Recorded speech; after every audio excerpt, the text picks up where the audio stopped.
مقام مصطفیٰ، مقام مصطفیٰ، مقام مصطفیٰ، تم سے راضی ہوگا رب مصطفیٰ، تم سے راضی ہوگا رب مصطفیٰ، آؤ ہے محفل مقام مصطفیٰ، آؤ ہے محفل مقام مصطفیٰ، عظمت سرکار سننے کے لیے، تازگی ماں ملانے کے لیے۔ آج کا یہ خوبصورت اور پروقار اجتماع بزم سرور کونین صلی اللہ تعالی علیہ وسلم کی جانب سے انعقاد پذیر ہے،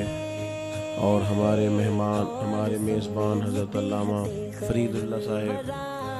صاحبزادہ شجاع الحق صاحب اور باقی بھی ایک بڑی تعداد بزرگوں کی یہاں تشریف فرما ہے کہ لوح بھی تو، قلم بھی تو، تیرا وجود الکتاب،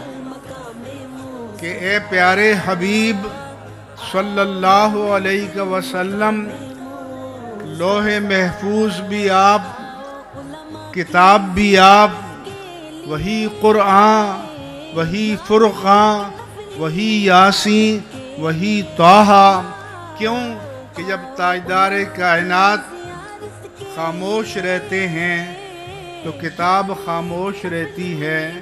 جب تاجدار کائنات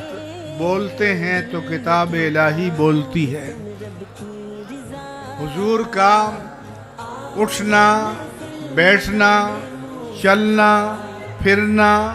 سونا، جاگنا، بزم میں، رزم میں، خلوت میں، جلوت میں، یہ پوری نبوی زندگی یہ قرآن مجید کی تعبیر اور قرآن مجید کی تفسیر ہے۔ اور فاروق و غنی،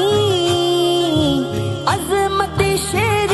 خدا مولا علی، ہاں شان صدیق اور فاروق و غنی، عظمت شیر خدا مولا علی، ہوگا چرچا حضرت حسنین کا، آؤ ہے محفل مقام مصطفیٰ، ان سے راضی ہوگا رب مصطفیٰ، آؤ ہے محفل مقام مصطفیٰ، آؤ ہے اگر کوئی شخص اللہ کی معرفت چاہتا ہے، رب رسول کی محبت چاہتا ہے، اور وہ چاہتا ہے کہ وہ ایک نہایت ہلکی پھلکی ٹھنڈی زندگی گزارے، تو بات کہاں سے شروع کریں گے؟ کیسے اسے خدا شناسی اور خود شناسی ملے گی؟ تو میں اپنے فہم کے مطابق عرض کروں گا، وہ جو نبی کریم نے ہمیں فرمایا ہے نا کہ اچھا سوچنا بھی اچھی عبادت ہے، وہ جو قرآن مجید نے کہا نا یا ایھا الذین آمنوا اجتنبوا کثیرا من الظن ان بعض الظن اثم، اے ایمان والو بہت سارے گمانوں سے بچو، بعض گمان بھی گناہ ہیں۔ حضور سب سے پہلے ہماری سوچوں کو پاک کریں۔ مصطفیٰ، آؤ ہے محفل مقام مصطفیٰ، ماننا شوق فریدی ہے یہی، جس جگہ بھی ہوتا ہے ذکر نبی، ہاں ماننا شوق فریدی ہے یہی، جس جگہ بھی ہوتا ہے ذکر نبی، آتے ہیں خود اس جگہ شاہدنا، آؤ ہے محفل مقام مصطفیٰ، تم سے راضی ہوگا رب مصطفیٰ،